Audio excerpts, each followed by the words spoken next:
how we doing on this wonderful holiday? This is Relatively Thinking with your host, Cody. I'm Sean, and today we're going to be talking about some interesting 5 fast facts with you guys. So this is kind of going to be a different episode as we missed one with Christmas. So this is going to be a combination episode with our Christmas and New Year's combined. So it will be 2 different topics. So our first topic is going to be psychedelics, and our second, We'll get into some good old UFO sightings, talk a little bit about space and whatnot. Fun stuff. So without further ado, we're going to go ahead and hit you with the first 5 fast facts as far as psychedelics are concerned. So the first one is actually really, really interesting in a lot of different ways. So an Alberta man facing an incurable cancer was approved for psychedelic therapy. So, which is very interesting. So this is one of the first main countries that are completely against all types of natural drugs and are outlawed, just like the United States. And they changed one of their laws and allowed this man, who was obviously going to die from cancer, to utilize psilocybin as a therapy to help with his depression and to help him through until he passes. Which is, I mean, it could be the start of a lot of things. Yeah, more than definitely. I mean, out of all the hallucinogens, mushrooms being the most, what would be the word for it? The most collective, I guess, in a microdose sense. I don't know, if anybody's out there that's ever tried mushrooms, you definitely know that you experience a lot of after effects of, just being overall, happy.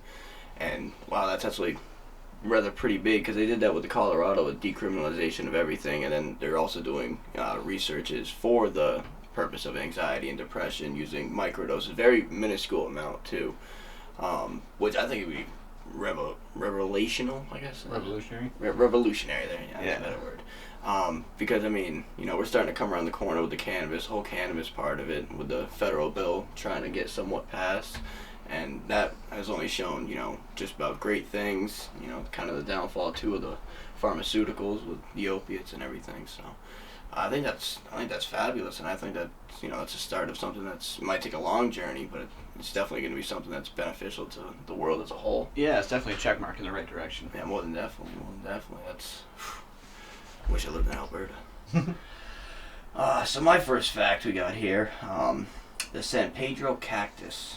Mm-hmm. Now, it's a cactus, dates back around 2,000 years ago, or it doesn't date back, but the first uses of it date back around 2,000 years ago, to the Moche civilization. Moche, I believe I pronounced that right.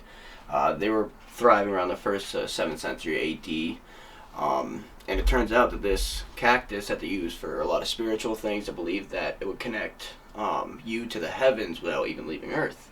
And upon further, experiments with it, it turns out that it also has the chemical mescaline in it. Yes. So it's a very, very early, not the earliest, but it is a very early, form where, in Southern America you see it everywhere. There's a lot of cultures using many those psychoactive drugs back then. Yeah, plant-based medicine. Well, so the funny thing is that's peyote.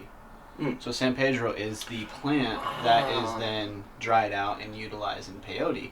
But the thing that a lot of people don't realize is that we overutilize it, and we're actually making the plant extinct. Because it takes years for the flowers to bud on top of the cacti. So what happens is until that happens, until those buttons come, you're not getting the effect. It takes like 20 years or something. Some can bloom much earlier. Some can take 20. Some can take 50 years.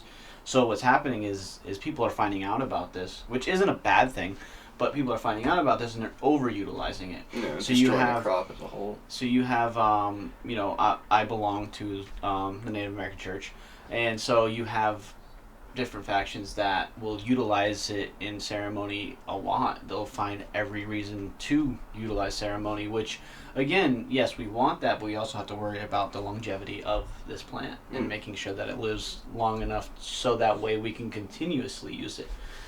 Now, I know in the native, how they consume it, maybe it could be, overall, you're going to have to kind of minuscule the amount that you're using, or find an easier way about going about it. You can't be harvesting a shitload, because they just straight up, they straight up eat them piece by piece, right? Yeah, well, so there's different aspects. So some will, because again, it's getting kind of, so some will make it into like a paste almost, so that way you're kind of spreading it further and thinner, so that way Making multiple more of uses are using it out of a one smaller button. But Mm. I mean, there's different ways. Yeah, the way that they used to do is they used to dry it and they eat it.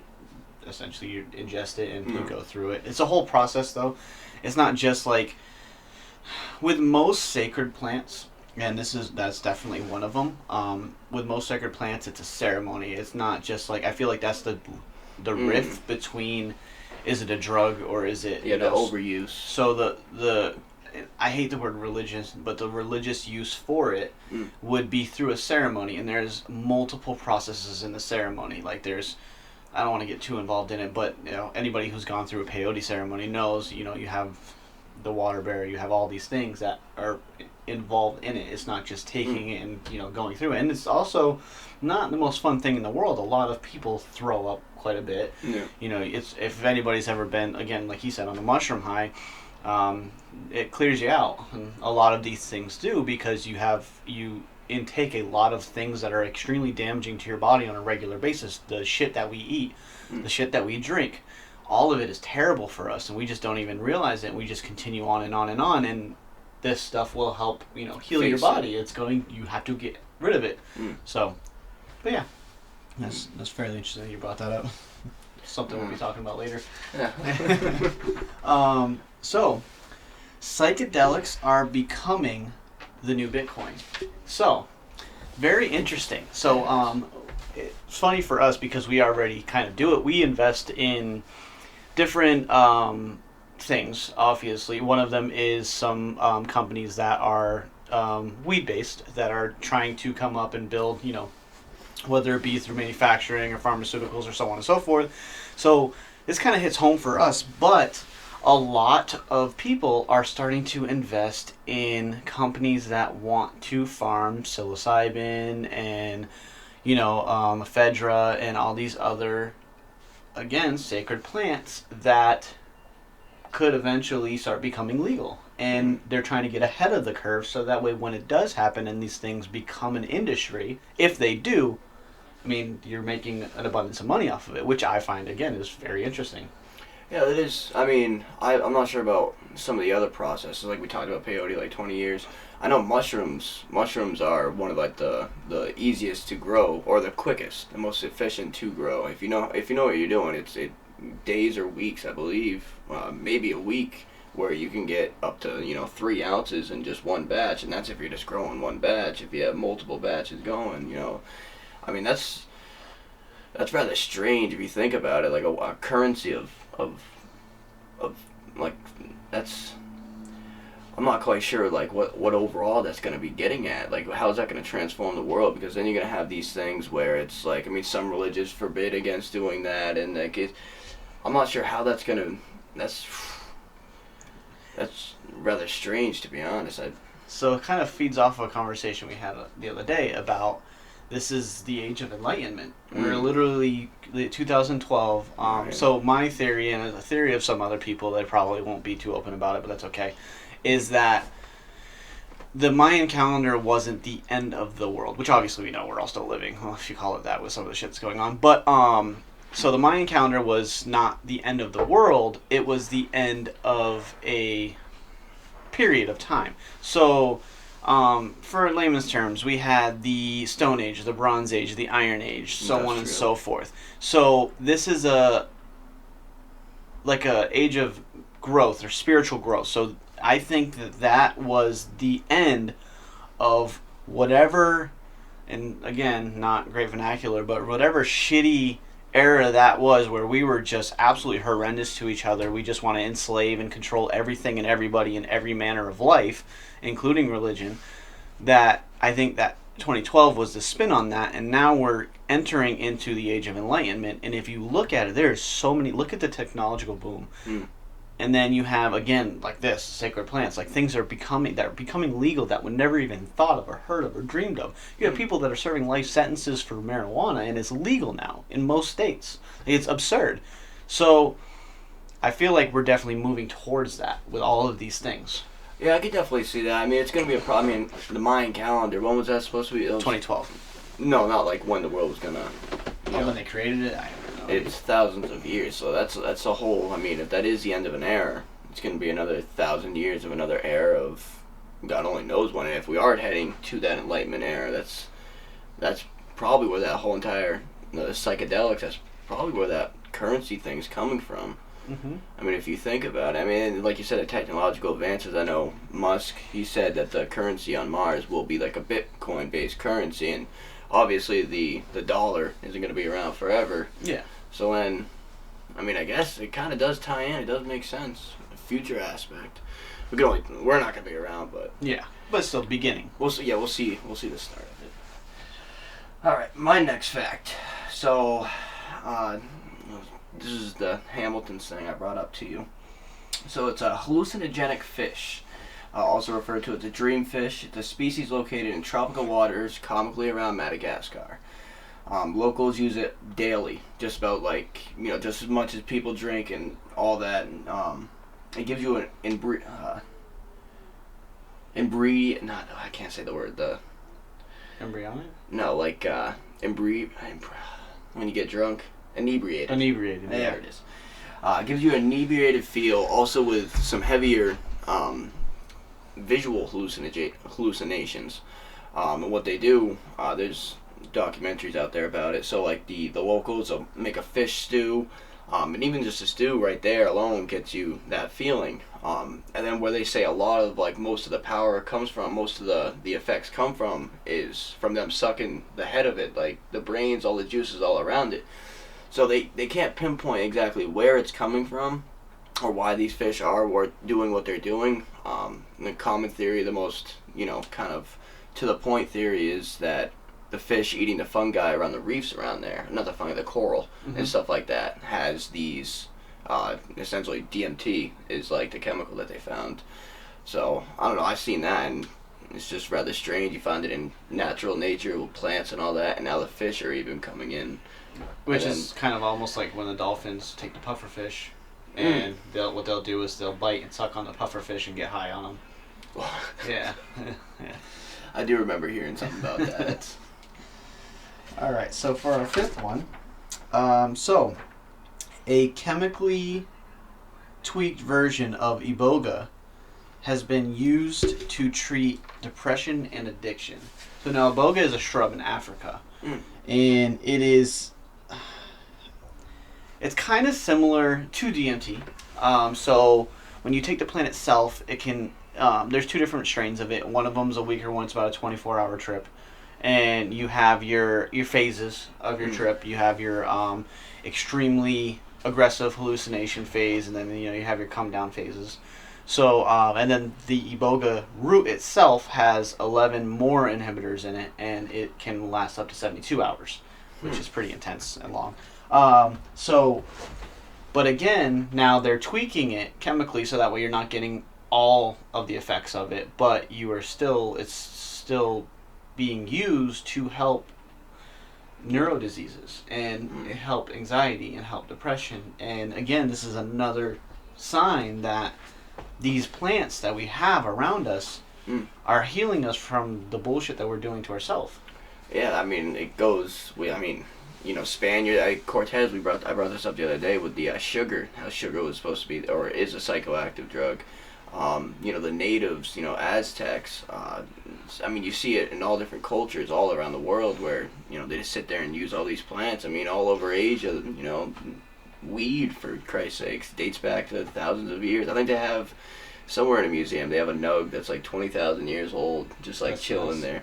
But yeah, I mean, we're just kind of ignoring all the facts. And there is some pharmaceuticals, they use those pills and whatnot. I mean, people make the argument and it's hey, a lot cocaine itself comes from a plant. They say, hey, not all, but I mean, given what we have as medicine now and the harmful effects that come from it, the list you see on those commercials and stuff, I mean, we have no other side effects, yeah, so there's no reason for us to dive any deeper. And the fact that they're doing that where it's just strictly targeting those neurological problems, that's only showing the benefits that we can do. If we take what we put into medicine now and use it into things that have less side effects as they are, when they originally come, then, the possibilities can really be endless. I'd love to wake up and take a pill and just feel good for the next fucking week.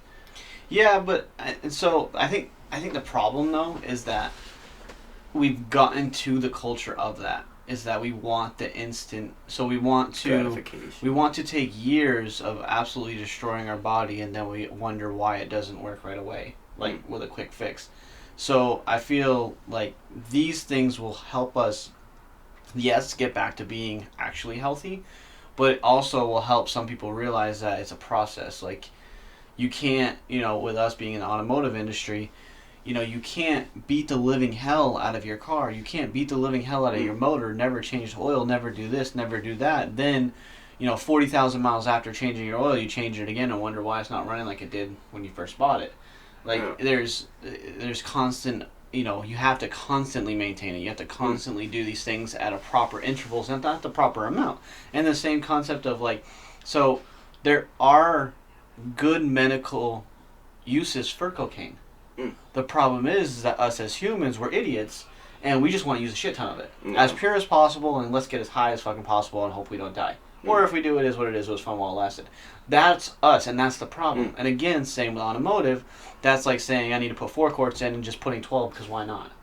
Can't be bad. No. So it's just, having to do it intelligently. Like all of these things, everything you do with it, anything in excess will kill you and harm you. Yeah. So we have to figure out the right ways to use it. Yeah, I think we kind of already have that structure. We just don't realize. I mean, you think about when people get sent. It doesn't always work, but when they get sent away to like go to a rehab or they go to some type of detox, that's not just one day. Whereas like you're not just eating mushrooms for one day and then you're magically cured. You know what I'm saying? You have to go through. Sometimes 30 days, other times months. Sometimes people spend their whole lives sitting there recovering because that's just what they have to do because of what they did. Absolutely. So, I mean, I think we definitely have the structure for it, but is it profitable? Like, I don't know. I mean, the way we do it now, it definitely is, but... I think it can be, but I also feel like that's an ethical issue. Is, should we really profit off of the health of other people? And I feel like that's where we've gone astray. Is, especially in the United States, our healthcare system's a joke.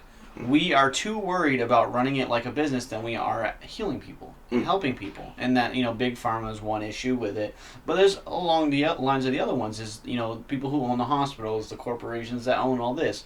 The fact that they overprice everything to the hospital, and then the hospital triples that to charge us. Yeah, well, yeah, you get to pay to spend the night in the Exactly, hospital. exactly. It's absolutely nuts. So I feel like that's the biggest issue. Like everything else kind of goes in line with it, and it's just a trickle effect, a snowball effect. Everything gets bigger and bigger and bigger and bigger. If we obviously things cost money to run, and I'm not some extremely left wing that everything needs to be free. I don't think that. But I think that when we do it for profit, I think if we did it like, in a way, a non-profit to where it is strictly to be there to heal people and just to survive. Like, yes, it's great that you spent all this time in school to heal people and this, that, and the other, and that's why you're a neurosurgeon, and that's why you're one of the best doctors in the world. That doesn't mean you need to be the most high paid person in the world. That should be something that you felt deep down that you should do to help people, not to gain... and live a extremely lavish life and this, that, and the other. Yes, that's great that you're living a lavish life because you're helping people, but I just feel like we're so separated. One should not equal the other. Yeah. Like the... Self-centered is, like, it's like that doctor went to school, so now he thinks he needs to be, because he's the one that went to school for it. So, like, if you look at, like, the olden times, so, or even if you go to some tribes out in Africa and stuff like that, the medicine man or the medicine woman, it's the elder. They live in a hut. They don't, obviously there's nothing to pay, but they don't pay anything. They don't do anything. People gather food for them. People help them because they're helping them in return. When they go to them with sickness, they get healed, this, that, and the other, and then they help them with food and everything else. It should be a symbiotic relationship, not a parasitic relationship. And unfortunately, that's what the medical field, the whole aspect is in America. It's parasitic. It's just how much can we suck from you in every way possible. Yeah, there was one documentary I was watching, and I forget what it was, but it was that's where the natives are sitting there talking. It's like before the whites came over, we had a pretty stable thing. If somebody needed a horse and they needed like some hide, they needed some clothes, they needed some place to sleep, we gave it to them, not because we were trying to get money out of them or anything, because they needed it. And now it's gone to the spot where if you need it, well, you better work a little bit harder just to get to it. Mm-hmm. Whereas it should be, even looking at the stimulus we just got, like some people needed $2,000, but you got 600, and now you're gonna have to work for the next couple of years to pay off that 600, and then the 1,200 we got before. Some people more, obviously, with the kids. Wait till all these people file for their taxes this year and they feel sick in the gut. Yeah. I mean, that money just doesn't, come from nowhere. One, do I agree that some people needed it? Absolutely. Could we have found a better way of doing it? Absolutely. The fact that we allow people that will not be alive to reap the negative effects of all that they're doing in Congress still make these bills is the issue. But we'll not get down that path today. But yeah. That one's rough. So,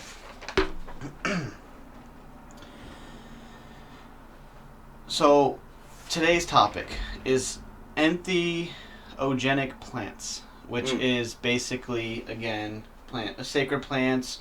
You can call them psychedelics. There's multiple names for them. So, I kind of threw in a couple things. So, not only the plants themselves, but also some interesting concoctions that some of them we know what was in it, and some of them is still highly debated on. So I thought that would all be fairly interesting. So I feel like we'll start with one of the lesser known concoctions that we do know what was in it, but it is still not many people have ever heard of it. It's called Kikion. So Kikion was a drink used in ancient Greece and other times, but it was most famous in Greece. And it was basically a drink that the royalty drank it, and then obviously they drank it in rituals and so on and so forth. And it was ergot, which is it's a fungi containing LSD-like psychoactive alkaloids. So you're having essentially a psilocybin and LSD trip at the same time. Now, obviously, the way they drank this, it probably wasn't to the point of excess of what people go through a trip today. Yeah. But still, again, they're probably getting some hallucinogenic effect, probably seeing some things, and then if you really want to break it down, kind of where I want to go with this is maybe that is the bridge of the barrier of where they found their gods. Yeah, more than definitely. I mean, you see it in a lot of cultures that, even now there was they say that, the astronauts go in, I think I brought this up last time, the astronauts go in, they have to take like DMT or something to be able to withstand like talking to extraterrestrials and whatnot. And you see it a lot, back in the old days. Like a lot of people say that, if you ever seen like the extraterrestrial or whatever, you're not gonna be able to handle it. And then it's like, what if you do? What if your mind's enlightened and open because you're drinking this stuff? And then this marvelous figure, appears out of nowhere, speaks some wisdom to you, helps you point your kingdom in the right spot, and then you have your God. Or relays a message. You see that, like Noah, Muhammad, I don't really get too religious, but those are some of the ones I know right off the fact where there is a God speaking to them. And like, I'm just about positive, wasn't it with Muhammad, with the acacia bush, or acacia tree? No, it was, Moses. Oh, Moses. Well, again, that hasn't been proven, but that is the thought process, is that the burning shrub, he found the burning shrub, and through the burning shrub he spoke to God, and in that area of the world, the acacia plant is frequent, and the acacia roots are known to have DMT residing in them, which, when burning, could create a hallucinogenic experience, which would have allowed him to then speak with God, which he spoke with more than just God. He also saw multiple angels, and one of them that absolutely and utterly frightened him, which eventually became the philosophy and character of Satan, which is, again, we'll create another episode about. But that's a deep, like, there is some interesting stuff. There's also just post note that was Samael was the angel that he saw that frightened him. A lot of that's kind of where like this is going to end up going. We're skipping ahead, but we'll eventually kind of catch back up. Is if you look at a lot of ancient cultures and different pantheons throughout the times, you have the major ones. You have the Greeks who had major gods. You have Egyptian gods. You have, excuse me, even in the Norse, you have your different gods. South American, Santeria, you have your different deities, and everything. You have a way. Just everything that has like their own gods also has a ritual or something that they take through ritual means or through a seer or through so many different things in order to see and speak to these gods. And it's very interesting. They're all different things though. It's not like all DMT. It's not all, ephedra. It's not. They're all different things, but they're all seeing different aspects. But if you look at the thing between the pantheons, they're all different time. They're tables. They're very different parts of the world, but they all have the same attributes. Yeah, I can definitely. I mean, I haven't got that deep looking into it, but I mean, it's pretty notable that ancient cultures, you see it in movies and all that. Like, they get together for the big ceremonies to worship their gods, and probably what they don't tell you is that they're all feasting on something that's just like a psychoactive. But in their turn, it'd probably be like a luxury to them. And then, like, whether or not they're sacrificing or something to see this god, if they're asked for this god's help, or, a lot of times there is, where that god gets depicted, like, right there, like, during the ceremony, because more than definitely, or more than likely, they're on those psychoactive drugs.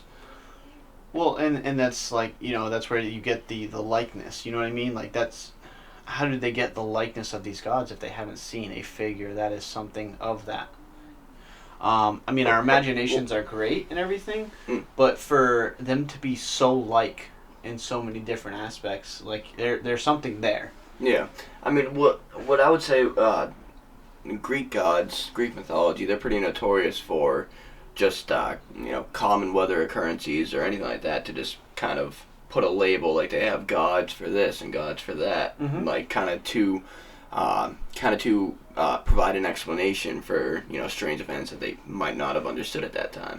Yeah, and that's kind of where I see it. Like, that's the way that's how they figure out they depicted. Like, they might have like a warship go out and then it gets sunk by a wave. It must have been Poseidon, or thunderbolts that rain fire down. Like, it strikes, city catches on fire. Like, Zeus is angry. What do we do? Yep. So I mean, so I don't think the Greeks depicted, I think that's the way the Greeks depicted it. I think other cultures definitely did it a way different way, because I don't think they had, maybe in a certain way, yeah, because then there was those gods where we must pray to this god for this drought, for our... Well, the other thing you have to remember is that in ancient Greece, one thing that doesn't get brought out a lot is that there was temples to every god and goddess. They had different temples, and those temples not only had their priests, but they had multiple people that lived there their whole life, and that were for that. That is where you would have those ritual drinks. That is where you would have those ceremonies. That's where you would be able to then see them. And the thing is funny is that all of these places that they're doing it, they have the likeness of that deity that they're trying to speak to. So it's just interesting how it all works. And then again, where the same thing goes through. So in Norse mythology, same thing. You have a god of thunder, lightning, so on and so forth. You have your gods, god and goddesses for everything, every natural occurrence. Santeria has the same thing. You have even voodoo has the same thing. Now voodoo, Santeria are still more of Abrahamic. They go off of saints, but still, even and then where that ties in is that even Abrahamic religions, in the Bible and in Christianity and Catholicism, they believe that angels have those aspects. There's an angel, Lucifer was the angel of light. You have the angel of the sun, or you have the angel of rain. You have angels that carry out deeds that do all of these things. But again, Christians have rituals that also allows them to speak with their God. Especially in Catholicism. Now those rituals don't get sent out unless you become a certain rank within the church. You have to be of this in order to start to learn that and be a part of those ceremonies. But they're still there. They still do the same thing that all of the other religions do. So they know what they're hiding. Yeah, they do know what they're hiding. Absolutely. So another one while we're on drinks, I'll go to a more widely known one, which is ayahuasca. So ayahuasca is a South American concoction, which has the Banisteriopsis caapi, which is an MAO inhibitor, Mm-hmm. and then you have your Psychotria viridis. Was it viridis? I think so. Okay, so I probably said that horribly. Basically, what that is it's one of the main bushes used, and it contains the most DMT. Mm. Now, the caapi plant also carries DMT as well, but that's the important one because the problem is when ingesting DMT, your MAOI or MAO will you have MAOA and MAOB will break the DMT down in your stomach before it ever reaches your brain. So, to use an MAO inhibitor, what that does, and that's where you kind of get the bubble guts, what that does is that stops those processors from doing it, allowing the more DMT to get to the brain to actually do what it's meant to do. And that's from drinking it? That's from drinking the Yeah, they drink that. So they drink ayahuasca. Now, there's other, different shamanistic doses of mushrooms that do the same thing. I have been on a mushroom trip where there was an MAO inhibitor, and it was very. So essentially, it's just like a direct passage. It gives your body a direct passage. Not necessarily a direct passage, but it doesn't allow your stomach to break as much of it down. So that way you're actually utilizing the dose that you're utilizing. So, when you're a lot of people, what's the regular dose on mushrooms? What, like 2 grams or so? 2.5 grams. Yeah. So of that 2.5 grams, you're probably getting a quarter to a half a gram that's actually activating in your body. The rest of it's getting broken down in your stomach. Now, does that make it like an immediate? No, it's not an immediate effect. What it is again, it's just not allowing your stomach to break it down, so it has more time to work. So it's not, again, kind of other drugs. So it's not like the aspect of injecting as far or eating or so on and so forth. That doesn't change. It's just how long and the dose that hits you. So So another time maybe if we ever get to that, I will explain that trip. It was very horrendous and great at the same time. But that was a fun one. But that's definitely if you're utilizing DMT or psilocybin and you're trying to utilize it for there's different ways to trip. Some people trip just to trip. Some people trip because they're actually trying to gain something out of it for religious purposes, for traumatic purposes, for so on and so forth. And that was the trip that I was going on. Was more for I was trying to find some things and also make sure to get rid of any bullshit that I had in me, and it definitely did all that. I would say that if you're going to do it, I'm not telling you to do it because it's still illegal pretty much everywhere. But what was that one that is specifically for the negative trip? I don't know that there is one specifically for the negative trip. I could have sworn you brought it up. It was something that like makes you just straight up face head on whatever type of negative things that you have. That's ayahuasca. Oh, that was the ayahuasca. So it's not. It doesn't like so. It's bad if you have the negative in you. So not necessarily. So the concept of ayahuasca is it. So there's been a lot of different. I was about to go through an ayahuasca ritual, and it just didn't end up happening. And then I moved away, so I'd have to really try to look for it again. But anyways, so with ayahuasca, it clears all trauma. So it makes you, again, this is everybody has a different effect on it, but from what I have, the people that I have been around that have experienced it and gone through has been pretty similar. And what I've gathered from it is that it makes you face trauma head on. Like, you will have a miserable trip if you keep running away from it and not fighting it, but if you go through it, you will feel loads off. And now, at the end of my mushroom trip, that's how I felt. I felt the best I'd ever felt in my life for the next 6 days afterwards. That the 24 hours during the trip and after the trip was probably the worst 24 hours of my life, and that was not fun in any way, shape, or form. But the next 6 days, I had this glow about me and this just great feeling and presence. It was absolutely worth it. So I'm assuming that that's kind of the same concept behind the ayahuasca, is to clear you. Yeah, and I'd imagine it's probably a more of a stronger effect. Oh, absolutely. Given the fact of the drug itself. And now there is risk. There has been people who have died from Mm-hmm. ingesting too much. A lot of people. To fight it too hard. Yeah, Body overheat or overworks itself. And to have an actual ayahuasca experience, you have to go to like Peru or somewhere in South America that sitter. does it. Yeah, Not like a trip sitter. Yeah.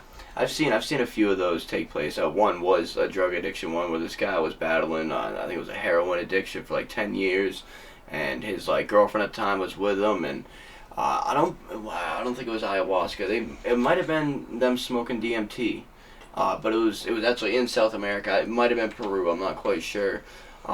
But you see the guy smoke it. The sitter like rests him, lays him down, like takes some water and runs it over his head. And then the guy obviously reacts violently, and luckily he didn't die, but like he like rolled right into the river with the sitter pulling him out and everything. It took the whole entire trip that he went through. It must have been DMT because it was about a half an hour of him just like terrible. And then you see him finally coming back to. The sitter's helping him, taking care of him, like making sure he knows where he's at, like. And then it was just like 5 minutes after, he's up in the camera's face with the biggest smile on his face, like, I don't want to do drugs. Like, Yeah. And like, see, we did talk about it for the drug addiction, Alberta. Like, I mean, it does show. I mean, the ancient tribal way of doing it, not the ancient tribal way, but like a tribal religious point of view to do it by, or not even just religious, just trying to get the demons. Ritualistic. That's just goes to show more and more about how beneficial it is. And honestly, I would love to do that. I mean, who wouldn't want a vacation, go down somewhere, do something? It might be a terrible beginning, but then your vacation 10 times better. I mean, I'd sign up for that any day. I mean, going down and actually seeing the way it would be probably like 1,000 years ago, the way they might have. I mean, they probably didn't sit the person, or they could have, but. Well, like in a lot of those tribal fashions, you're growing up around it, so it's a little bit easier. Now, another interesting thing. So with ayahuasca rituals, a lot of them will partake in sananga. So sananga is it's actually funny because it's very similar to iboga, which we talked about earlier. Yeah. And in some aspects, and some people say that iboga is in sananga, but so what sananga is, it is a eye drop made from a root in South America. I've heard of this. So it has a lot of benefits. It can help with glaucoma, it can help with cataracts, it can help with a lot of eye issues. And so what they use it for in the jungle is to hunt at night. It helps with their keenness, their sense of awareness, their eyesight. It helps with a lot of things. Which they already have. I mean, a lot of like the primitive type places, a lot of places that we don't know, where they're able to like hunt at night. I mean, who knows? They probably could be doing something like that, but because their eyes haven't been like, screens and stuff like that, their eyes haven't been essentially dimmed. Like they're easier to hunt at night. They hold their breath long because they haven't been exposed to the certain toxins, I guess, you find in everyday life. Which I did hear about that one too. Now, was there any negative effects to that? Yeah, it fucking hurts like a bitch. Yeah, it feels like you're putting like the hottest pepper you can think of and putting it on your eye. I've done sananga, so it is not fun. What's the recovery? I mean, like it's only a few minutes. It's like 5 minutes that it burns. Like it's not bad. So sananga also has some spiritual properties. So be able to see the things. reason, yes. So see things. So see spirits, see deities, see, again, the things that we were talking about, potential gods, goddesses, so on and so forth. You can call it what you want, aliens, so many different things. But the ability to see those things and the ability to see the spirit world. So that's why before an ayahuasca ceremony, they will partake in sananga and open up those receptors to be able to see things that may want to converse with them. It just kind of came to me. It's rather strange if you think about it, because like some certain psychoactive substances will always be like, you take this just to get rid of this, or to talk to a god or somewhat. But I find it strange how diverse it is, because there's some drugs out there where people claim that they reach the next dimension. They go to another. I mean, there was one dude, ketamine, and that's like a synthetic psychoactive drug right there. And he claimed that he went off to ketamine, he found an angel from a different dimension, and she wanted to know what it would be like to be human and whatnot. And he said for the next few months months, mind you. He dressed up as a woman. He started wearing lipstick, everything. He started doing all that in like the 70s or 80s when a lot of that was being experimented.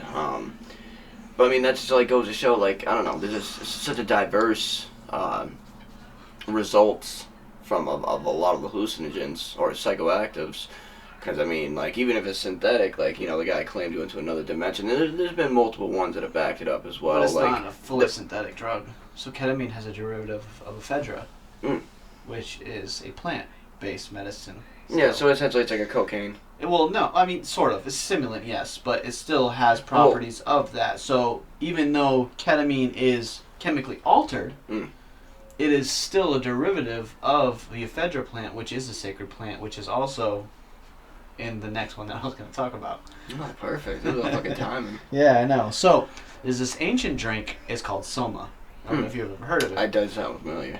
So, well, it's also a pill now, but somas are pills that people take. But anyways, so the ancient drink soma was it's something that a lot of archaeologists, scientists, and they all debate on what was in this drink. So it's Vedic, so it's Indian. So it is from India. So again, it's funny that we're talking about a drink that allowed them to see, different things. And again, if you look at the Indian culture, many gods, many fucking gods, and they all have the same, correlations. Yeah. Other than Kali, because Kali's just a whole different breed. But we won't get into her. So soma was a drink used in, again, ritualistic, that were supposed to be the drink of the gods, like the ultimate drink of the gods. It allowed them to be at theories of like the highest intelligence, the highest ability of the mind. It unlocked potentials that were never unlocked prior. So the only problem is that we can't find any recipes or anything about it, which is very funny because I'm sure the Catholic Church has something to do with that. But anyways, but they found pots and different things that had they had multiple residues of different combinations sacred plants. Yes. One of them was ephedra. One of the, there's some that had psilocybin in it, some that had marijuana in it, some that had they found some with acacia, some with tobacco, some with glucose sugar, again another psychoactive. Some with cocaine, psilocybin, so all of these things. So this has actually been something that I've studied a little bit over like the past 4 or 5 years. I've kind of gone back and forth with, because if you think about it, like each of these sacred plants, you have your main receptors. So you have your you have your DMT, you have your mescaline, you have THC, you have all these different chemicals within these sacred plants that give you almost a similar feeling. So if you could create something that combined them all together right, not in like an overdose scenario, but in a scenario where you're hitting all aspects at the same time the right way, and could create an elixir or a drink to where when you drank it, it activated the part of your mind that's supposed to be activated to where you are able to see, the elite tea out of them all. Yeah, and that's what the theory was behind this. So it's interesting that all these things are there, and it's so interesting that there's something like this and we just don't have anything on it.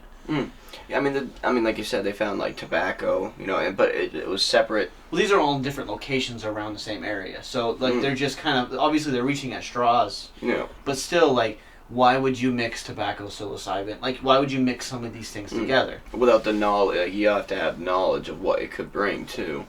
That's rather interesting, and I wonder if, like, because the diversity of, the surrounding area of, like, the different ones they're using, I wonder if they're doing it for different gods, Well, maybe we'll throw tobacco, some psilocybin, a little bit of THC, and we're going to go talk to this guy about some water we need, like... This may be a little bit of fantasy, but I'm thinking more of, like, the origination of the limitless pill. Like, it, like, you know what I mean? Like, it could just be just enough of every one of them to unlock the parts of...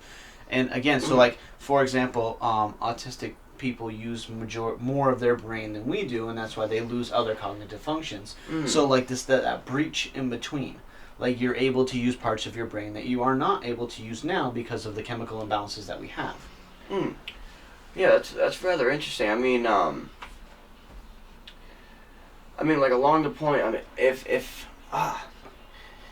correct, mixed perfectly correctly, that's well, you got me stumped on that. That makes me really fucking think. That's what I said. This has been something that I've been, dabbling with for 4 or 5 years. It's just, if created, it could be amazing. But again, I don't think that they would ever let it get out. They'd outlaw it so quickly. It's not even funny. But still, I'd rather want to know a little bit more because with the MAO inhibitors, I can't imagine they block everything. If you use an I can't imagine you're getting. If you're using because if you're taking give me an example because it's got to be you got your psilocybin and then what do you use as an inhibitor for that? it's the same. So you need MAO inhibitors for the psilocybin too. That's just so straight that what one it and is? DMT you need it because those are ingested. So you think you intake everything differently. Yeah. So ketamine can be injected different ways. It can be injected. It can be taken. So and same thing with marijuana, LSD. That wasn't around back then, but LSD is completely made. But I feel like again, kind of on that, I feel like Soma was the precursor to LSD. So LSD kind of is supposed to open up that whole different, dimension and all of that. It is. It is pretty intense. The way it does hit you, hard when you do, overdo it. I don't know. That is interesting. Too bad it's not like we could just experiment and be like, oh, hey, let's try this concoction. Because I imagine, if what you're saying, if it's the correct amount of each, what if it does unlock, that certain little thing? What if your brain, because I can imagine taking, a bunch of things, so then, at first you're working towards this, but then, something's pulling you over here, so then you find the medium of that, and then so on and so forth. It's, almost just, reaching the peak potential for each one all in one, which, wow, that could really be, that's rather interesting. And then, Soma with it, India, that's, if you think about it, the knowledge of that back then, then it just, how did it get covered up? Well, and the thing that's interesting about it, too, is if you think about where India is, it is in the middle of the Silk Road during that timeline. Yeah, the trade. So they would have access to everything, literally everything. Damn. So that would be the place that could create something like that. Well, that's rather interesting. Damn. So the opportunities of what they used were endless. It wasn't because a lot of scholars would be like, oh well, they don't have access. Yeah, they do though. Yeah, that was the world trade was right there, the Silk Road. It ran through Delphi, right? It ran through their capital city over there. Yeah, you look at other cultures. Some places, you go down to I believe it was the Aztecs with that small little patch of land where what grows over there? I'm talking about. It's a only place in the world. It's I think it's a 20,000 not square miles. It's something. It's a small patch of forest where specifically, it might have been salvia. No, not salvia. I'm not sure. Could have been peyote. It could have been not peyote because that grows anywhere. What was it? I don't know. There is one, but my point is different regions of the world are gonna have different things growing. Until we able to cultivate and move around weed and stuff like that, before we knew it was solely right above India. Yeah, that's Afghanistan. Yeah.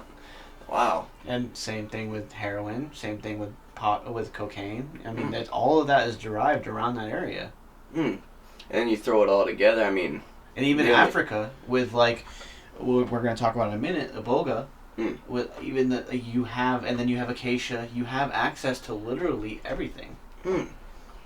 Ephedra is in that area. Compared to some parts of the, you get a little bit of everything in some areas, but now, not then. Oh yeah. Not then. You have what naturally grows in the area. Yeah, and then you get stuck to that. Whereas India open it up and well, let's try it all. Yeah. So it's something to definitely ponder. A little bit more in the future. So we already obviously hit peyote and the masculine aspect and so on and so forth. I had a fun one though. Did you know that nutmeg is psychoactive? Really? Oh, yeah. Keep going with that. Keep going. So it has MMDMA, which is amphetamine. Huh. And now, very, very, very, very small amounts. It's Yeah. very difficult to pull it out to actually create a dose of it. But I just thought while we were doing this and I saw that, I'm like, holy shit. Maybe in Soma, when it tasted like shit, they had a little bit of nutmeg. Yeah. They didn't top do it the all process. up, yeah. I was actually looking at something too earlier because they found and I want to say it was Argentina, where they found that people were they found like the wooden pipes with the residue of DMT, and then flash forward to when you got the Spanish conquerors, you got like a lot of different conquerors around in the Caribbean, snuff. I don't know if you know about snuff. It has a different meaning now, but back then snuff was acacia nuts. What there were seeds for these bushes, trees, something that grows. And what they would do, they would mix DMT with this nut that they would grind up, and they would smoke that out of a pipe, which was like almost like mixing like a tobacco, like how they Hape. or like when you use wait, what? Hape? So hape is another South American, so it's a tobacco. And what they do is they shred it up. They basically make like a dust out of it, and they have what they did. It's like this T-shaped thing, and you put it in your nose, and then they blow the tobacco up into your nose. It's horrendous, but it clears everything out, and it also makes by clearing your sinuses, clearing all that. When you go through ritual, you're a lot more. Yeah, I thought it was just kind of funny because when I read about that, you kind of think about it like people, I mean, we'll just say blunts instead of people mixing tobacco with weed, but like a spliff. Yeah. Like the snuff of the Caribbean was like the early age spliff, which I thought was kind of funny, but it said it was with DMT, which is a pretty harsh. A whole nother spliff right there. Yeah, that's a whole other side of it. That's interesting. I mean, it's interesting in total. Now, I feel like for like the people out there who have never experienced or never have wanted to, or just never had the urge or have known enough to or have wanted to and been scared to or too naive to, I think the biggest message is you need to realize that if you are going to partake in any of this stuff, they all suck. Like, there is no, like, I know, like, Hollywood dramatizes everything, like, everything's all copacetic and this and the other until you go through withdrawals. It's not even the withdrawals. The whole process sucks. You get bubble guts. You will shit yourself. You will throw up like crazy. Like, there's nothing pretty about it. If you're doing it for the right reasons, there's a lot of benefits for it. Even with all of that, it's definitely worth it. Yeah, you just gotta find something to gain out of it, something to look for. I mean, I kind of fell off with it. I wouldn't say I fell off, but like I kind of didn't get to gain what I wanted to gain when I was doing things. I mean, I definitely gained some good part, but obviously, like we talked about earlier, if you don't consistently open yourself up and allow the process to be fully gone through, you're never going to have the full effect of it. And I also feel like if you're not going in with the right intentions, you'll never have the full effect. If you're not going in looking for self-awareness or looking to grow or looking to find something in you that's missing or looking to get rid of something that you're holding on to, like that baggage or that trauma or whatever, if you're not going in with a specific intention, you will never gain anything potentially positive or long-lasting out of it. Yeah, I mean, I remember doing, it was mushrooms at a Grateful Dead cover band concert, and honestly, you might not think, you just got to be experienced, like, because going into it, I was just like, all right, well, let's, like, see what happens, and then, obviously you're going to be drawn to the music, you're going to love the music, but then, like, if you just sit back and allow the music kind of say something, it just puts you in, like, a little spot where you just really stop and you just think. Now, you don't have to go off and see a Grateful Dead cover band concert to get to that spot, but, you just got to be... CDs. Yeah, they sell CDs. Get it at home. But you just got to get into that nice, comfortable spot. And honestly, if you just let it come to you, I want to say let it come to you. I mean, you definitely got to be out on the search for something, but let that come to you. I don't know. Like, I never even knew what I was looking for until I wanted more of it. And that's just the pure satisfaction of seeing things purely. It's like, I don't know. This might be for a later episode, and I think we did briefly talk, I don't think we talked about it on this, I think we talked about it at work, but it's like the the time period of how we've advanced and done all that, and, you know, like, it doesn't seem crazy to you now because you're living in it, you got it. But if you just take a step back and you realize purely, like, what we just accomplished, and then, like, some of the stuff that we don't know about from the past, it makes you wonder more. It makes you want to be enthused to learn more and become a little bit more enlightened about your true place, which is really nothing. And I feel like you can't look. I feel like you can't have a pursuit of knowledge, a true pursuit of knowledge, without touching at least one of these things. Yeah, it's never gonna come to you. You gotta find it. Yeah, and not only that, but like, yes, you can have all the book smarts in the world. You can know everything that's written in books, but if you don't experience something, if you don't go through one of these things, and just experience outweighs knowledge. I'm sorry, it does. No. Like, you can have all the know-how, but and even again, to kind of go back to the bad automotive thing, you can know everything in every part of a motor, but until you know how physically demanding it is to actually replace those things or be inside of that, it's a whole different ballgame. You have to have experience to go on top of it. So without this knowledge, if you don't have practice, it's nothing. It means nothing. It's not worth than the weight of the paper it's on. Yeah, no, I mean, that's a big thing you see a lot with a lot of, I want to call them scientists. I mean, given the plant-based stuff to ecologists, I guess. Mm. Well, I mean, it's still a form of science, so you can kind of bundle it up as scientists, but you're biologists and stuff like that. There's a lot of them that goes on, and they all, I mean, you see a lot of them like, hey, we know what this does, we know why it does it, what makes it react to the brain. But God, chemical compound. Yeah, they gotta sign that bill to make sure it's illegal. Like I don't know. They say that just because they know what it does, but that doesn't mean you know what's side gonna effects. happen. But but the problem with overly analytical people is that they will never understand things that cannot be quantified rationally. Yeah. So, for example, you talk to somebody who's over analytical about seeing spirits, deities, or hallucinating, and they are going to completely shut it out or lose their shit. I don't want to bring religion into atheists. Yeah. Like, they're just right to the point. Like, hey, we're just here. We're here. We're just going to decompose and come back as a ficus. We'll be alright. Like, that's just what's going to happen. Which, in that case, they're really not even atheists. They're more of, what is that, Hindu? Buddhist? Because that's what they believe. I mean, so realistically, still not even atheists. So. Yeah. But yeah. Yeah, I don't know. That brings along the naive aspect of it. You know, I mean, like we said, if you don't experience it, you just don't know anything about it, whatsoever. Absolutely. Which, I mean, I guess I could say, kind of coming against myself about the religion and stuff like that. But then, I don't want to dive into it. No, I will say though, this is kind of working out pretty well. So we have a target time for every episode to be 60 minutes, and we're at 58 minutes pretty much right when this is done, so this is actually working out fairly well.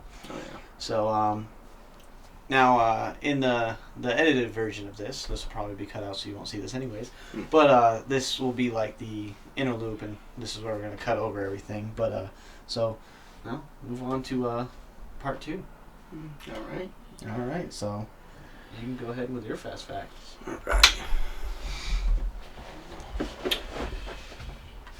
Alright, so I kind of dove and go straight away. I mean, rather a big alien guy, I guess you could say. The space, the government kind of is coming around. Yeah, the government is kind of coming around. They made the whole, thing, the UFO. They call it unidentified.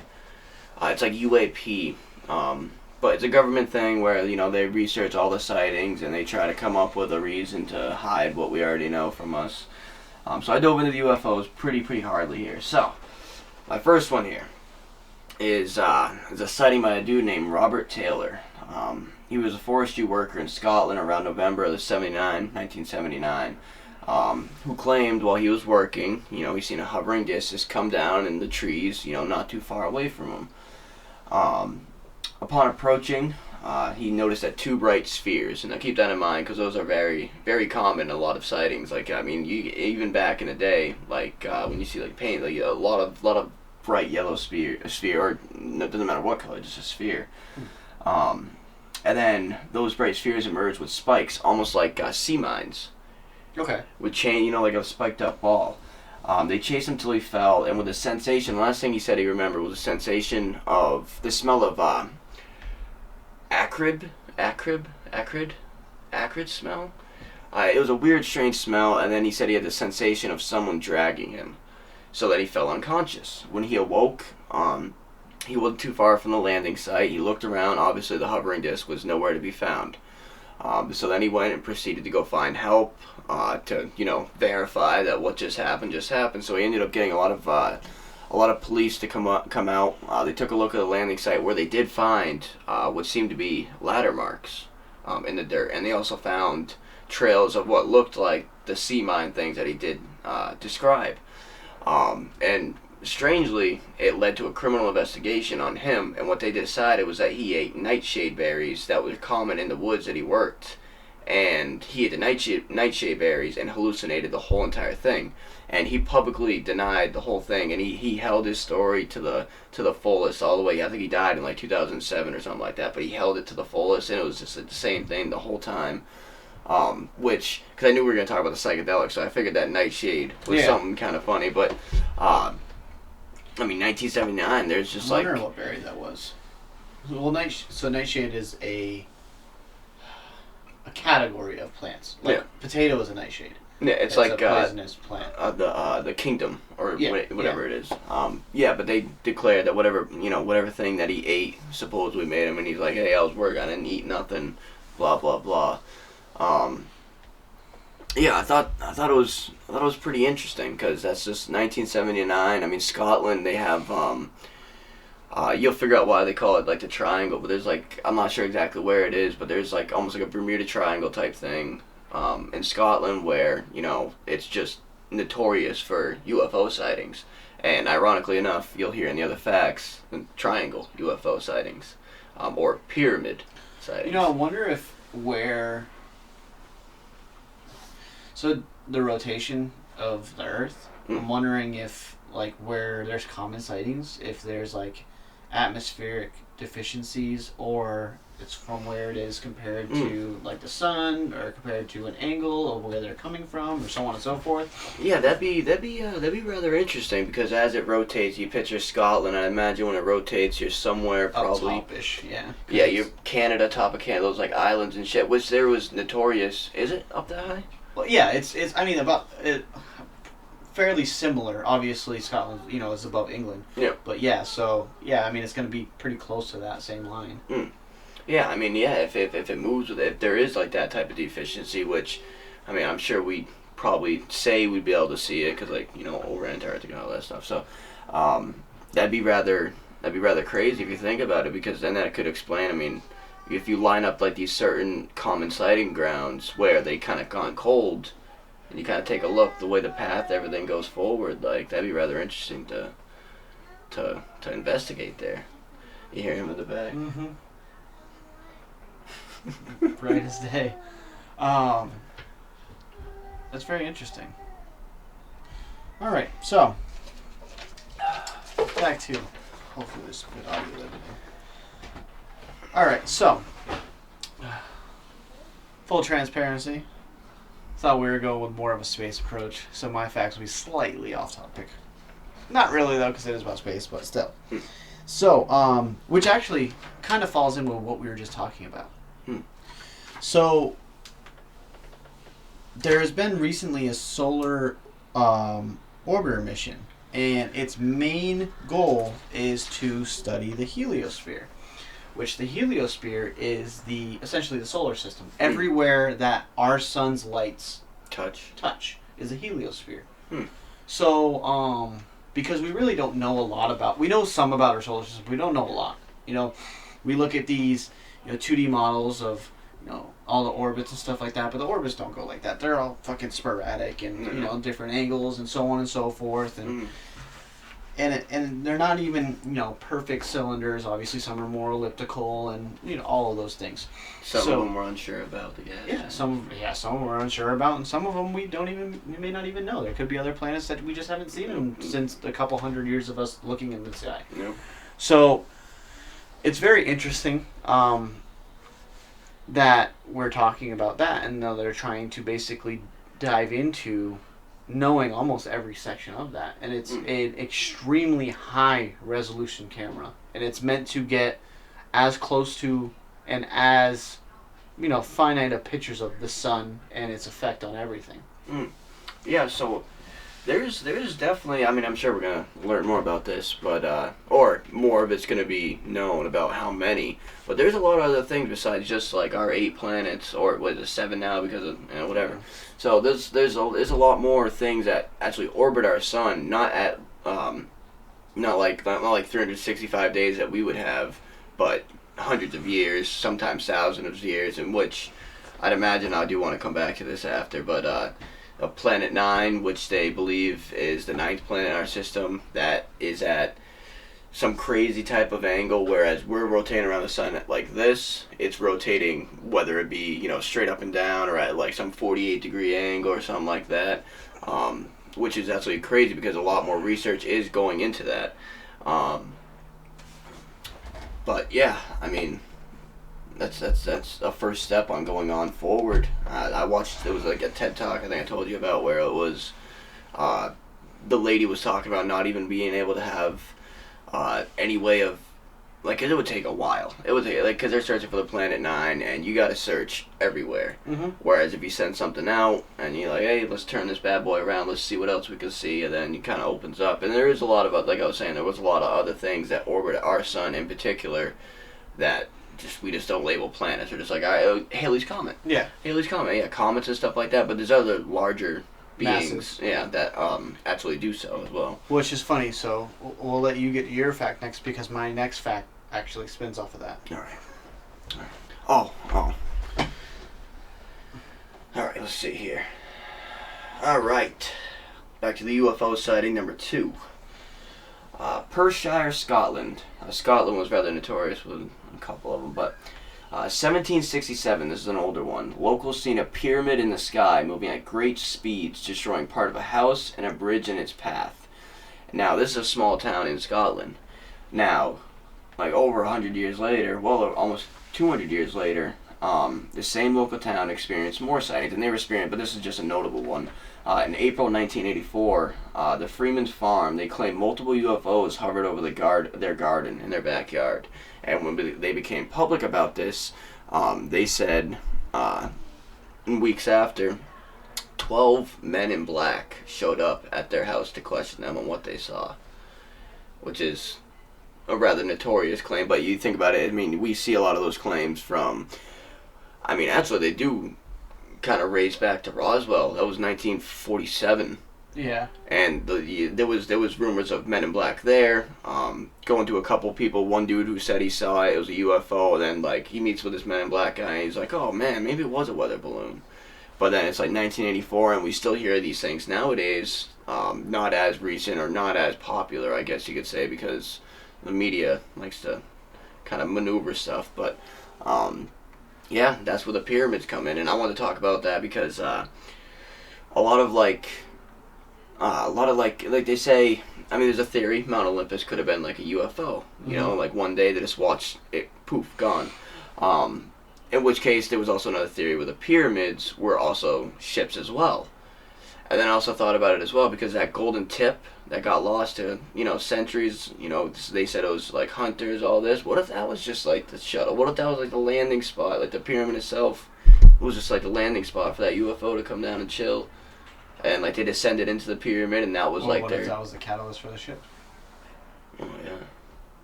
That made it immovable. Just throwing it out there. Yeah. I mean, there's gonna be hundreds of theories. There's thoughts where, like when they look into the pyramids, I forget exactly. This was years ago that I did research on them. It's some type of chamber, like creates like fission or electricity or something like that. Oh yes. Whenever that gold tip was on there. Yeah, that was actually that's how they discovered that's literally how they discovered one extra tunnel rather recently, because going on what you said, like they thought it was something that could have been to emit like a beam or something, electricity, it was something to house it, and upon that idea, that hypothesis, they kind of drew out like what it would have to be on the inside for that to, and then sure as hell, like they drove like, a little RC car and they found this whole entire another cavern. Like it was a direct angle going up towards the tip of the pyramid, like, and I thought that wow, that's, I completely forgot about that, and that's rather interesting too. It's just like, let's harness this energy and we'll shoot these guys out of here, like, or the alien, Yeah. It could be many things, but yeah, That's interesting. yeah, very much so. That dives pretty deep. The spheres, the pyramids, a lot of that. It's a lot of same things you find hundreds, thousands of years through history, and it's like a consistent. Yeah, in thing. multiple different places. As Yeah, well. exactly. So, we have now successfully 3D mapped all of the Milky Way. They just finished this. Obviously, it's not released or anything like that, but they have successfully 3D mapped the Milky Way. So, with it, so they have a average. Now again, they have the massive amount of information that is has probably not been gone over by everybody yet. Yeah. It's probably, and it's not showing the rotations either. No, it's just going to show where they are. It's like a still print. Yeah. So, but the thing is that obviously you're going to have hundreds of different scientists Data. that put this together. So like they haven't seen each other's things, it haven't been studied yet or anything like that. But so they have an estimated 170,000 to 200,000 light years diameter is how big the Milky Way is, which includes 100 to 400 billion stars. The thing that I found was the most interesting, though, is that there's 10,000 clouds of molecular gas that could be hiding multiple different things, including star formations and other potential solar systems. Yeah. I mean, that's kind of how planets are formed from the gas, where the molecules combined, and so on and so forth. And they could be already formed inside of them for how long that we don't know because we haven't gone through it. It's a 3D. So, with it being a 3D map, we have You're not just gonna gotten see in the it and gas. just see it. Yeah. That's rather interesting. Huh. But where that came from is you're saying all these other planets and stuff like that could be orbiting. Once they decipher this and they're actually studying it, they will be able to get a better understanding of if there's other planets orbiting and so on and so forth. Yeah, I'd imagine it'd probably take, because it took, like I was saying with that interstellar thing that we seen, it took them months to figure out which way it was spinning. And once they did that, they're, slowly starting to be able to determine where it actually came from. But I'd imagine they're just going to probably keep going at it. They're not just going to make one, still image. They're going to, dissect it more, and then they're going to figure out, no, that's hard to ask. Well, what do you do first? Do you go into those gas bubbles and figure out what's there, or do you try to figure out what's rotating what? Or do you, I was going to say, or do you try to go into the center of the Milky Way, figure out what the densest object is, and is every other solar system essentially a planet around that circulating? Yeah. Well, I mean, it's a spiral galaxy where everything does revolve around it. Yeah. Which is rather interesting, too. That's something definitely to... Wow. That is a pretty technological boom right there. Yeah. That is, and you think about it, that's 200,000 light years. That is quite the diameter there. Hell yeah, that's fucking huge. But it does the space highways, I don't know if I talked about it last time. I think I wanted to. Yeah. And I didn't. The space highways... they say so, like our solar system itself, I think it would take like 100 light years just to get out of it or something like that, and to proceed to go further. And they found these space highways where it could narrow that 100,000 light years to like 10. Oh yeah, you were telling me about that, about how there's certain gravitational pull. It's like a path. Yeah. By the planets and kind of what they emit by their orbit and essentially like a jet stream. Yeah, and it's like, I mean, it's kind of crazy. It went unknown until now, but, if you think about that, 200,000, I mean, I'm not going to do the math out, but, I mean, if all things go more advanced, circumnavigating our own galaxy could be in the next couple thousand years. Yeah. Which is a huge step considering how old humankind itself is. And that's like another one of those... Theory. Yeah, and that's like another one of those crazy, like, boom... time period type thing. But, yeah, man, there's some good ones. Some good ones this time. Alright. This one I thought was interesting, and this could tie in to the way the atmosphere, the way, like the way the different spots of where the UFOs could be, coming in. The longest lasting sightings for UFOs began in Belgium in November of 1989. It ended the following April, so of 1970. No, it wasn't the longest lasting I don't know how to say it. There was a lot of reports, and it was all in pretty much that same area. And it was between that 5 months period, 13,500 people had accounts of seeing UFOs in Belgium. And on multiple occasions, when military jets try to make contact with the aircraft, because they were like always like kind of hovering somewhere, the aircraft would just boom, gone at like sonic speed, and like from going still to just boom, like gone, and the jets just sat there just like wiping their noses, like what do we just witness? But it does bring up, like, I mean, sure, you're gonna have like a couple hundred people, maybe less than that for each UFO. But you bring in like a 5 month period where 13,500 people are just like, man, like I see something in the sky. I need to feel like I should report it. Like, I don't want to be like, oh, that's something cool I can talk about. Like, it was a need for 13,000 people to do so. Like, that's the population of Athol. That's nuts. Like you know, like that's something in 5 months, and I don't know, and then it just kind of just went blank. It just got lost into history. No one really talks about it. Like, the military had no explanation for it, and nothing was released about it. There's like a lot of, you know, alternative news sources that you have a lot of Air Force pilots that retire that say they've seen a lot of things that they were, you know, had to write, you know, contracts stating they never speak about it and so on and so forth before they're released and everything like that. So I absolutely believe it. Yeah, there was a few jets for the Navy. It was a pretty famous exercise. There was actually a couple of them, and one guy was involved with both of them. And it was like naval exercises right off the coast of Florida. And in which case they, you know, seen this ball of light, right, just sitting there, right, and it would like go crazy fast in one direction. Their camera's barely, like, there's videos out there, the camera barely keeps up with it, right, and the thing's able to stop, and you can see it, like, once they zoom in, it kind of looks like it kind of looked more like an oval, and like it just kind of turned, and then went the complete opposite way of where they were. So it's like, I don't know, and then obviously there was that one dude who's seen both of them, and he came out about it, and then he ended up getting prosecuted because obviously that confidential thing, which I mean praise the guy for at least coming out and saying it a year before we already knew about the information, but because of the government release, all that stuff. But yeah, that's rather shitty, like the amount of stuff that we don't know about. I mean, that's why you see the CIA agents coming out, and there's very few of them. Wouldn't be CIA. CIA can't operate on our soil. What do you mean? CIA is not allowed to operate on American soil. They can only operate on foreign soil.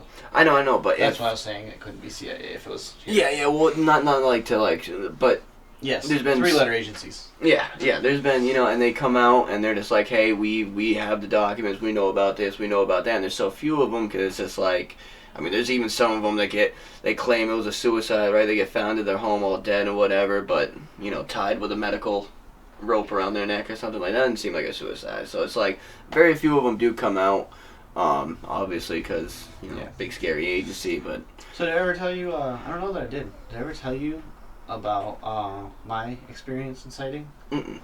So I don't remember how old I was. I was young, not young, but like I was like 10, 11.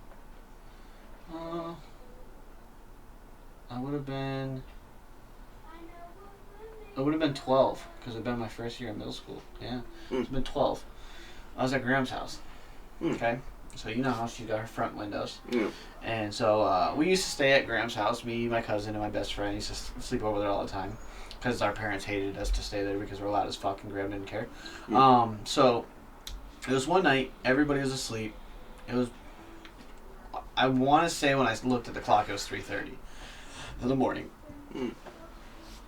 So I'm laying down and I see light coming over the wood, like the windowsill, the wood windowsills on the front. Yeah. And so I'm sitting there and I'm assuming that it's Papa coming home because I don't know what time it is at the time. I'm just, you know, I wake up seeing the light. So I'm like, all right, Papa's coming home. So I wait. And it's still going, it's still going, it's still going. I'm like, what the fuck? Is he just outside in his car or something like that? So I go to get up. And this is when I believe he still had that shitty gold Explorer. Yeah. So, 05 or something like that. Yeah. So I look up. Oh, it would have been earlier than that. And it would have been different. Oh, maybe, I don't know. I don't remember. So I look up over it, and I see something floating in the air. Now, it's very, very difficult to explain. So it's something I've never seen before in my life. It is essentially oval. And on a horizontal plane. Yeah, on a horizontal. So essentially, like you look at our monitor, but it's rounded. And in the middle section, and so if you were to go about a third of the way up, start from there and go almost to like the 90% of the screen. Yeah. There was 3 basically creations of the light. It was almost like there were 3 screens, and that's where the light was coming from at different pulsating beams and different colors. And almost like those like little round lights you'd see on like the outside of a yeah, craft, but they were the whole size of it. Like it was just 3 lights. I remember seeing breaks in the light, and I look at it, and you know, as that young of a kid, I look at it, eyes open big, and like hide, like, like it's like right like it's out of the window. strange, Like, yeah, I'm just like you didn't see me, this, that, and the other. I haven't told a lot of people that. That was very interesting. Yeah, I mean, I've never had any type of experiences, but or maybe I have, and like I just kind of chose to like sink it away or something. I'm not sure because it kind of feels a little weird just to be like, oh, I don't know, but. Well, it's funny because it's one of those things that like, so I experienced that, but I never dove into like that. Like that's like, you know, the whole UFO alien. That's definitely your thing. That's not mine. Yeah. And even with like seeing it, it's just never been like my, you know. Yeah, it was just something that happened. Yeah, it was just something that happened that I never suppressed. I've always remembered it, but it's never. I didn't really tell people because I didn't want to go through the process. Oh, you didn't see anything, or it was this, or it was that. And I'm like, you know, at that point in time, at 12, I have enough cognitive function to know that I know what I saw. Yeah, yeah, yeah. I could definitely. I don't know. I mean, any type of situation involving like a sighting is just it's. You have to worry because there's so many things that are going on now. When people see something, you know, they're made to look crazy, or they're made to look like this, or they're charged with something else. Or you have to worry about coming out about stuff like that. Yeah, well, we definitely got it better than the way we say the old people did it. You know, like, oh, they were just medieval. They had no idea what they were seeing. It was a sun. Like, what are they talking about? It's a bright star. Yeah, yeah. But actually, there was a few times where when I was searching for the things, for the facts, there was a few of them where it was literally just stars. They meant like they were like these stars, like they're gods at the time. Like the stars were just ships, right? And, like you see the ship come down. A lot of stories were saying how it came from a piece of the sun. And it came down, right, and then the light, I get it. Yeah, and then they see like this ungodly type thing, and then like it goes back up in the sky. It just stays there. It's like as a light in the sky, like a star essentially. Yeah, I don't know, man. There's a lot that goes into those sightings, and I don't know if you just easily just be like, no, that's not real. That's just being naive. That just goes with the whole psychedelics thing we talked about earlier. It's just, I don't know. Not too many people look at things as real, you know, and that's probably the way it should be. It should be real until proven fake. You should be, you know, like you're not guilty until proven guilty. You know what I'm saying? So it's like innocent until proven guilty. Yeah. You're innocent until proven guilty. So it's like, I don't know. That's definitely a flaw in the way we look at things, and it definitely brings down a lot of. Well, it's hard because of, again, like the trolls. You know, people try to make things look believable because they're shitbags. Yeah. And just want to stir the pot. Yeah. So it definitely adds a layer of, you know, unbelievability to it because of that. But unfortunately, we can miss some great things because we're closed-minded because of other idiots. Yeah. I mean, you know, luckily the government didn't, the whole UAP thing, I'll remember it probably when we're done with this, but, I mean, luckily now we have on file of the government's way of going, hey, we are, you know what I'm saying, like, we're searching, we are investigating this right now. Yeah, I mean, I can't imagine we'll be around when we kind of finally figure out, I mean, hopefully I would love to be around when we figure out we're not alone, but the chances of that happening are rather slim, and if it does happen, who's to say it didn't already happen? Who's to say, like, we already know that we're not, like, there's that third being, right? That we're just being suppressed from by the media, by the government, by, not I won't even say the media, Maybe by the media, because you do get like that little bit of controversy, like if they release something. I mean, yeah, it's a mixture of everything. Yeah, but yeah, no more facts. We got no more facts. Anyone you want to touch back on? I mean, we talked a good bit about each. So I had something pop in my head while you were talking about the second one. We were talking about the pyramids and stuff like that. Yeah. So, what is your thought process on how the crystal skulls fall in? Now that's strange.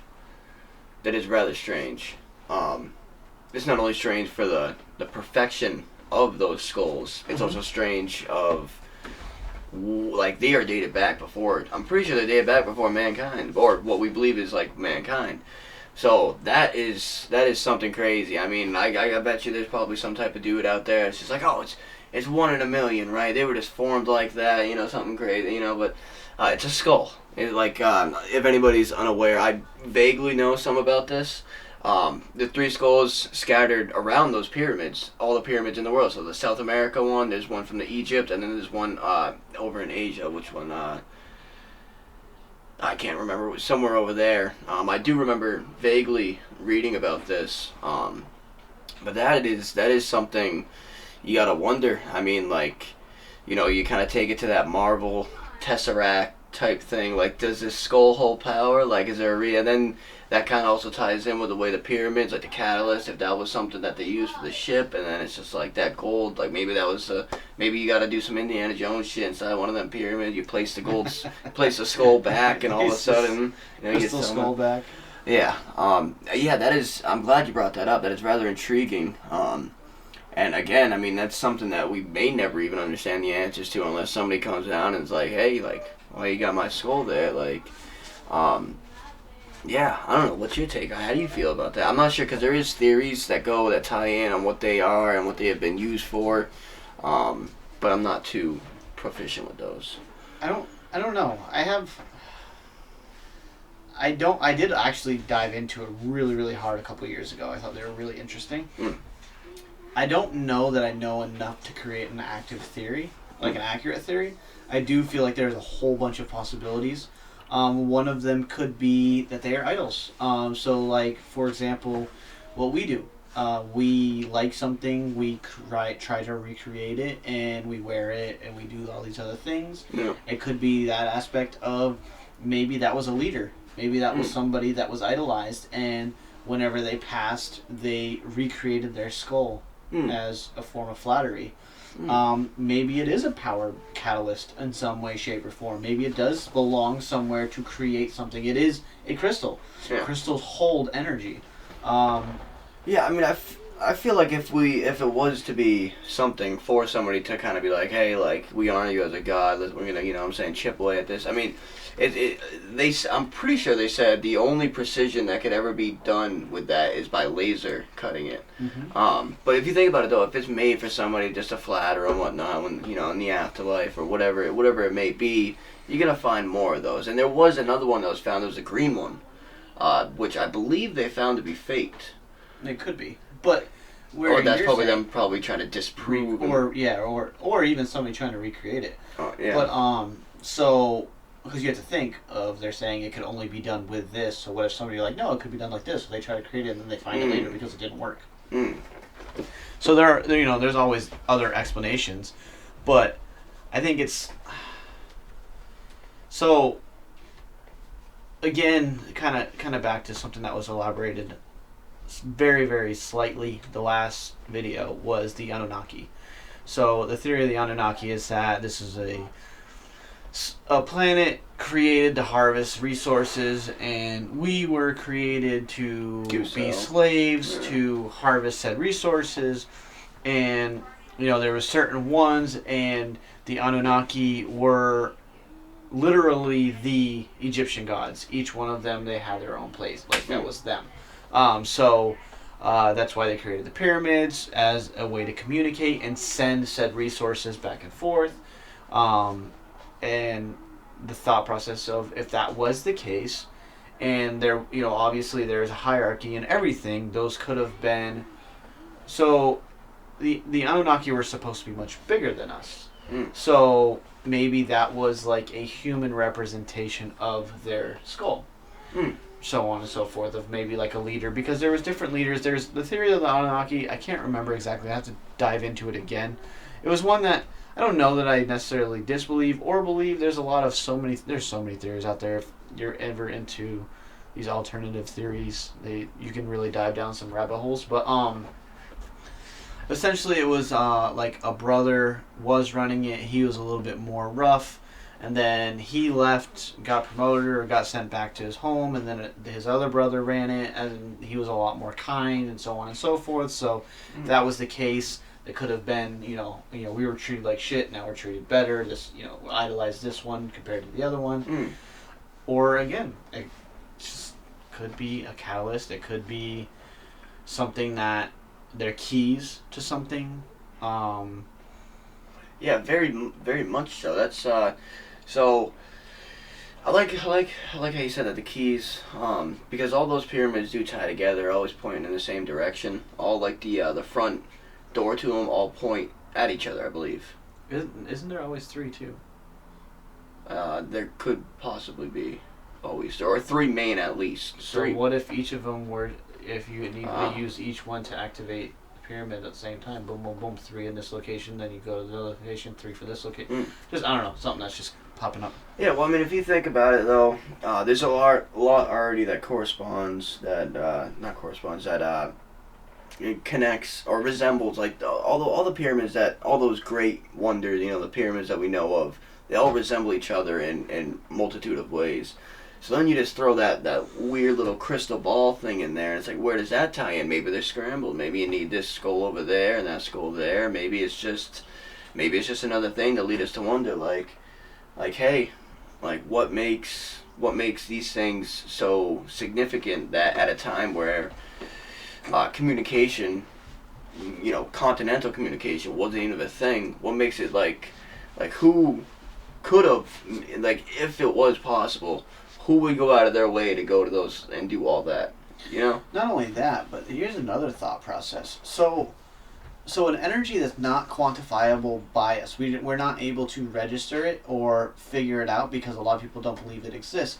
So there's a spiritual energy. So anybody that's involved in the pagan religion understands the transferring of energy. So there's a thought process that stones carry different energies. Some are for protection, some are for love, some are for Soothing. this, some are for that. So you have different catalysts and different things that push through those stones. So I don't know, for whatever reason this came to me, but like Nikola Tesla, he said the moment that we are able to understand and manipulate AC current is we will, unlock much more. Yeah, we'll be more innovative in a shorter period of time than ever in history. And so what if the form of energy that they were sending is not quantifiable to us? We don't feel it or understand it or are able to realize that it's even being taken. Yeah, Tesla, he had a lot to do, actually. He had a lot of say in those pyramid type things too, which a lot of people believe that, like, he obviously didn't finish his research. Yeah. Like, a lot of the research that he was supposed to, the overall what he was supposed to get to is just gone and lost. It's in his head, and we don't have that anymore. But I do think, because I was just scrolling through it on YouTube the other day, and I seen some kids put together something. They redesigned Nikola Tesla's thing just to make some cool electricity show and all that, and it's like, Tesla coils? Yeah, it was the Tesla coils. But it was doing more than that. It was like they were doing something weird, but it's like if we knew exactly what Tesla was going to get at, because he obviously had an enlightenment point of view. He obviously had some type of hey, what I'm saying, nothing is just, nothing has to be logical. He was just kind of there's some way, there's some way to do this, so, if I don't know, if we're ever to figure out exactly what he was trying to do, especially in a modern day like this, I'd imagine it'd be just absolutely just developing. It'd be crazy. It would just put us out of anywhere. I mean, that guy he was probably, I mean, he was so undermined, and until recent years when he just started gaining a lot more of the respect that the guy deserved. Well, yeah, he was definitely. They looked at him as obviously the government looked at him as a threat, so everything else did, and he becomes a shunned topic. Yeah, yeah. Which is rather unfortunate. I mean, but it also raises your eyebrow a little bit because now you know, like, hey, you know, the government's pretty notable for shutting down shit that they don't like to hear or they don't want to get out. So it's like maybe this guy Tesla was on the right track. You know, maybe he was going to figure out. Maybe he knew. Maybe he was like, all right, like, how are we gonna figure out how they got, you know, the pyramids aligned like this, like when they shouldn't have even been doing anything, you know, like they shouldn't have been able to build it. Two, they shouldn't have been able to be that exact on the location. You know, there's so many variables that shouldn't have happened, and yet it did. Yeah, perfectly aligned. And I want to say there was another thing too. Now I'm not definite on this, but Stonehenge linking up at the middle of Pangea. Yeah. That one's another one. Like another significant, because we don't know who built Stonehenge. We just know that they traveled hundreds of miles with these crazy, crazy stones. But if it was in the middle of Pangea, it wouldn't have been traveling hundreds of miles. Well, I mean, it would, because some of the stones are located. Actually, I'm not sure what it would look like if Pangea was back That's together. what I'm saying. So it makes it more feasible. Yeah, well, definitely. And then if you also think about it too, if humanity is, you know, much more older than we knew, and they were much more technologically advanced, because all we have is like a base idea, like, hey, they threw it on some logs and they rolled these stones, or, you know, they did something, right? They didn't have a wheel or anything, you know. So we have a theory based on what's logical to what we know. Like, yeah, but see, I hate that aspect though, because you're like, oh, they threw them on logs because we, you know, need that concept of we didn't have a wheel. Well, your log is your wheel in that situation, so you did have a wheel. Yeah, but our concept of a wheel. Yeah. So they definitely, I mean, and who's to say they didn't have who's to say they weren't much more advanced? Because, I mean, if it was you still have the Atlantis aspect and so on and so forth. Yeah. Oh man. Yeah. See, then that's a fucking another crazy goddamn. Yeah. I mean, every single day, you know, humans get dated back further and further and further, to whereas I believe I was telling you about this the 32 symbols that is found very common all throughout Europe and northern Africa. Those were dated back far before humans should have been able to. I mean, they say that they used a lot of those symbols for communication as well, and that dates back far before any type of like alphabet like that. That is very far back. So then, like, you already show that our whole thought process of history is wrong. Yeah, and we choose to deny it, even though every single day, you know. The textbook said that, so we gotta leave it. Yeah. No, I don't want to reprint all that, like, yeah. But yeah, I mean, every day, tens of thousands of years just get unveiled to us, and.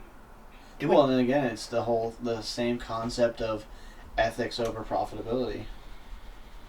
The ethical thing is to correct your mistake. The profitability thing is, we don't want to have to change it. Yeah, we're going to leave it run and have these guys do more expeditions before something gets really uncovered, and we're like, ooh, wow, that's crazy. That's some crazy shit right there. Mm-hmm. But yeah, I mean, you got anything more else you want to say? You want to keep it going? You want to? No, I mean, I'm pretty content, unless you have another theory. No, I don't want to waste future content, because I was about to go deep, and then I was like, we started with that. I don't want to continue. And end up like that's that. Fair. That's kind of like I shot out Atlantis. Well, you know, I don't want. Yeah, and then I was gonna hit the Amazon, and but we didn't touch the Amazon last time, right? Slightly. Yeah, I can't remember. I have to rewatch it. All right. Well, hope you all had a good New Year's. We're in 2021, so we're already all doing better. That is definitely behind us. So fingers crossed. Yeah. Right. We appreciate you for tuning in, sticking with us on this a little bit of a elongated episode. I think it went fairly well. Yeah. Oh yeah. More than definitely. So it's only gonna get better. Yeah. Absolutely. So. He doesn't know this yet, but the last video is live, unedited, so you can see that, and may end up doing the same thing with this one, just to kind of get a better overall grasp of everybody's thought process. Yeah, and hopefully get some, critical thinking as well. Exactly, because we know that these are gonna suck, so it's just a fact of like let's figure out all the suck and knock it out right away instead of trying to hide it. So this will probably be live within a few hours. So hopefully you enjoy and let us know in the comment section what you want to hear about, what you dislike, what you do like, and your theories. And your theories, and if you think we're ass clowns, I don't care what you want to put. Just put something in the comments because then other people will see it too. So other than that, again, Happy New Year's. Thanks for watching. You guys have a good one. Adios.